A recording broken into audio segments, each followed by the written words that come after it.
جب بھی قرآن پڑھا جائے گا تو تمہارا اس کا ترجمہ تمہارے ذہن میں چل رہا ہوگا۔ قرآن ایک پڑھنا ہوتا ہے اور ایک مسجد میں نمازوں میں تلاوت ہوتی ہے، تراویحوں کے اندر چلتا ہے، تو اس کو تم سیکھو۔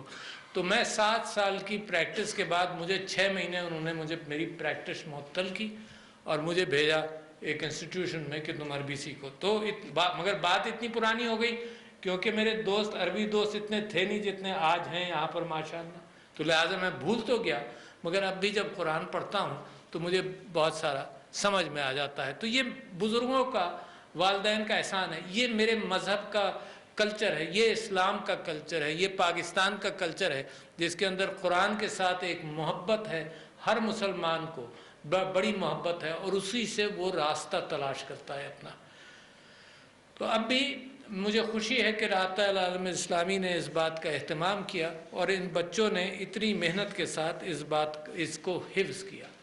قرآن جب نازل ہوا تو آپ یہ سمجھ لیجئے کہ آج کل پاکستان کے اندر آپ ایک فقرہ بار بار پرائم منسٹر کے منہ سے بھی سنتے ہیں اور میرے خوابوں کے حوالے سے، اور سب لوگ جتنے بیٹھے ہیں سب کے خوابوں کے اندر ایک بات آتی ہے کہ وہ نظام پاکستان وہ نظام بنانا چاہتا ہے، کوشش کر رہا ہے جو ریاست مدینہ کی عکاسی کرے۔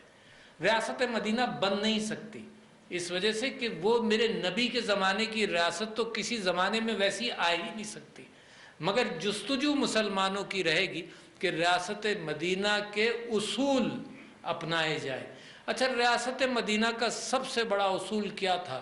جب میرے نبی صلی اللہ علیہ وسلم مکے میں ان کا قیام تھا تو ایک ایکسپلائٹیٹو زمانہ تھا جس کے اندر لوگ استحصال کرتے تھے، اس کے اندر تجارت بھی استحصالی ہوتی تھی، جو غریب تھے وہ غریب تر ہوتے چلے جاتے تھے۔ اس کے خلاف میرے نبی صلی اللہ علیہ وسلم اور وہ سارا پیغام ایک بغاوت کا پیغام تھا۔ وہ پیغام تھا کہ سب کو برابر کیا جائے، وہ مساوات کا پیغام تھا۔ اسی وجہ سے محمدی مساوات کا ہم ذکر کرتے رہتے، وہ مساوات کا پیغام تھا۔ وہ یہ تھا کہ غلام اور اس کا آقا سب برابر۔ وہ یہ پیغام تھا کہ عورتوں کو زندہ دفن کرنے والے عورتوں کے حقوق کی بات کی میرے نبی صلی اللہ علیہ وسلم نے۔ قرآن نے اس بات کو ہمیشہ کے لیے پکا کر دیا کہ عورتوں کے بھی حقوق ہیں وراثت کے اندر۔ آج بھی دنیا کے اندر 100 سال پہلے تک، 150 سال پہلے تک یورپ کے اندر عورتوں کے حقوق نہیں ملتے تھے، کچھ سمجھا ہی نہیں جاتا تھا۔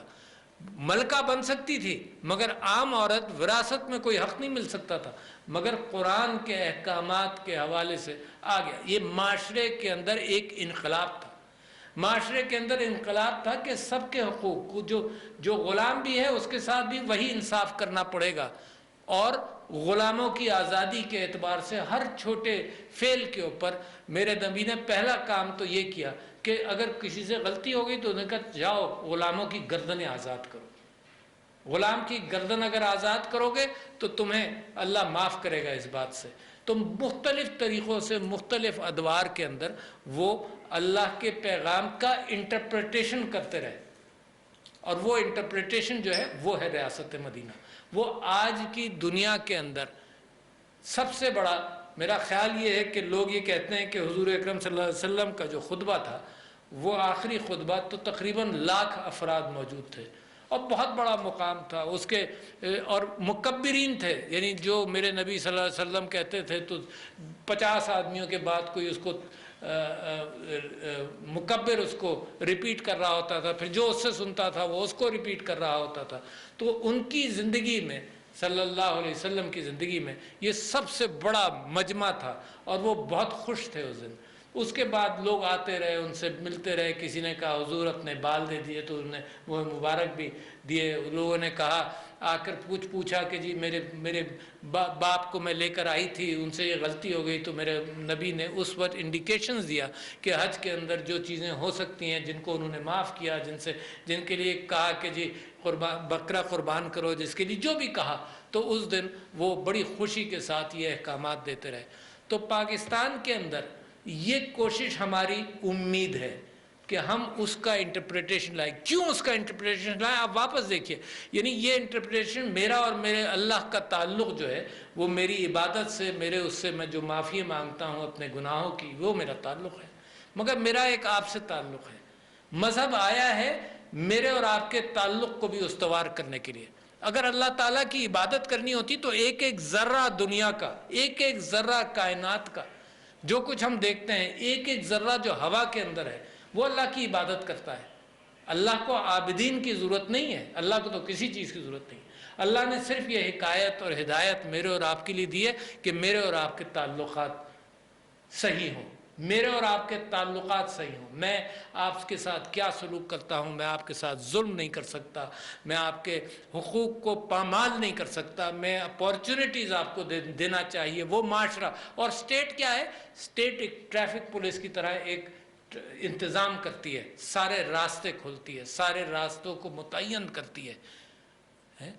امیروں سے پیسہ لے کر زکوٰۃ اور خیرات اور ٹیکس لے کر وہ غریبوں پر خرچ کرتی ہے، اور اپارچونیٹیز کھولتی ہے سب کے لیے برابر۔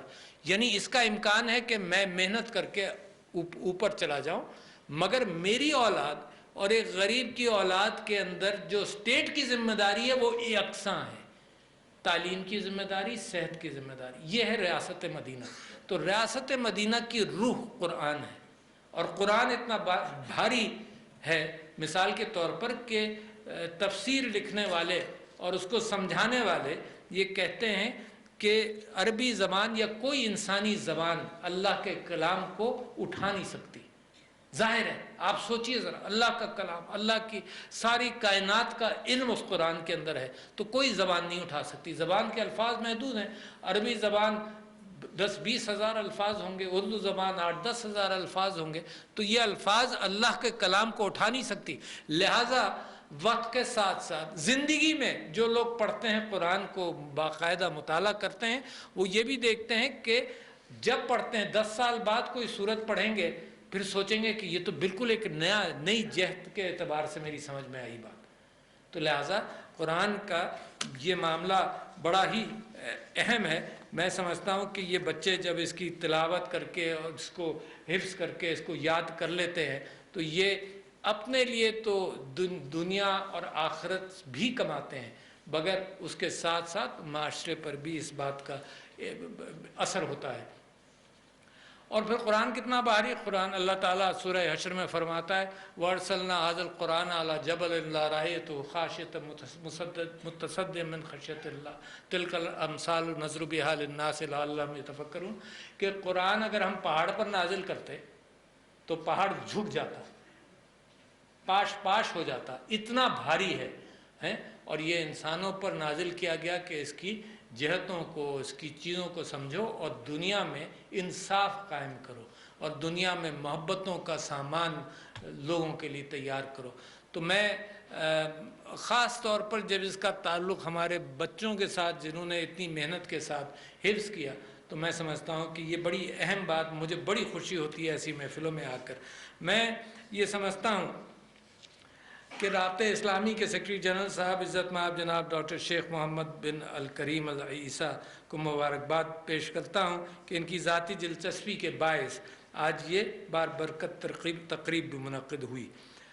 اسلامی جمہوریہ پاکستان اور سعودی عرب کے جو دوستانہ محبت والے بھائیوں والے تعلقات ہیں، اس کی وضاحت میرے دوست پیر نور الحق قادری صاحب نے بھی بڑی اچھی طرح سے کی، اور اس کا کوئی اور ڈسکرپشن نہیں ہے سوائے اس کے کہ یہ محبتیں ہمیشہ تھیں اور ہمیشہ رہیں گی۔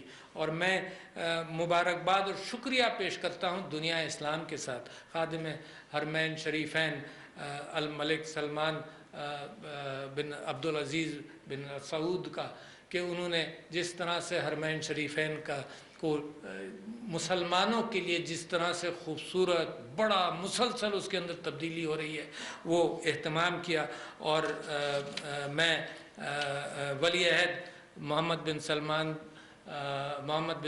بن عبدالعزیز کا بھی میں مشکور ہوں، اور سعودی عرب کا اور پاکستان کے تعلقات کے اعتبار سے میں سمجھتا ہوں کہ کیسا بھی ماحول ہو، کوئی بھی بات ہو، ہماری دوستی بڑی پختہ اور ہمیشہ قائم رہنے والی ہے، کیونکہ یہ دوستی قائم ہے قرآن کے اوپر، یہ دوستی قائم ہے مذہب کے اوپر، یہ دوستی قائم ہے اس دین کے اوپر جو ہم نے اپنی زندگیوں پر اس کو رائج کرنا ہے۔ اور پاکستان کے اندر ایک اچھی جستجو چل رہی ہے ریاست مدینہ کے اعتبار سے۔ تو خواتین و حضرات، بچوں، آپ کو مبارکباد آپ کی محنت کے حوالے سے ہم اپریشیٹ کرتے ہیں اور آپ کا سب حضرات کا شکریہ. السلام علیکم ورحمۃ اللہ وبرکاتہ.